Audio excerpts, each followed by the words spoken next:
Olympiques de Londres, 6 membres de l'équipe canadienne de nage synchro ont annoncé leur retraite. Pour la plupart, ils ont renoué avec les bancs d'école. Tracy Little, elle, s'est lancée un tout autre défi, celui de faire connaître le pole dance ou danse poteau, une discipline qui, le croirez-vous, aspire même à un statut olympique. Jean-Patrick Balleux est allé voir pourquoi. Tracy Little a l'habitude de se faire diriger, mais après 8 ans avec l'équipe canadienne de nage synchro, elle passe d'un sport jugé à un sport de préjugés. Le lendemain, tes bras sont finis, tes abdominaux, ça travaille vraiment fort. Si tu regardes les vidéos sur Internet, c'est pas juste la danse sexy, ça prend beaucoup d'acrobatique. Pas question d'une nouvelle carrière sportive pour Tracy Little. Son passé d'athlète, elle le met maintenant au service d'un nouveau studio de danse poteau du Vieux-Montréal, où la championne de France est entraîneuse-chef. Tracy, je la trouve vraiment amazing, elle est adorable et c'est très intéressant qu'elle passe de l'eau à l'air. Art du cirque il y a presque 100 ans, bien avant d'être associé aux effeuilleuses. Le pole dance multiplie les adeptes.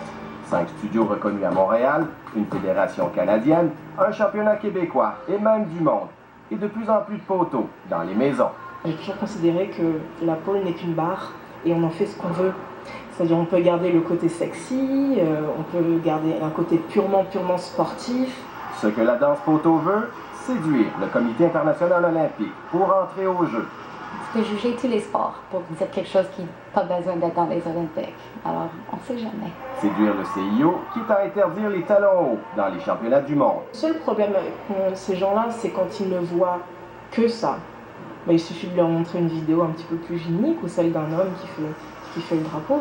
Dominique Lacasse gagne sa vie à travers le monde avec la danse poteau. Les Jeux olympiques, pas pour lui. Trop rigide, trop de règles, dit-il. Il préfère l'aspect cirque du poteau et ses vertus pour garder la forme.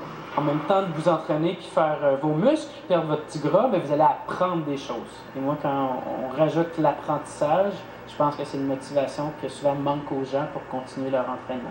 Au printemps 2013, le Québécois tentera d'ailleurs d'établir un record Guinness. Tenir une personne en équilibre en faisant l'homme-drapeau.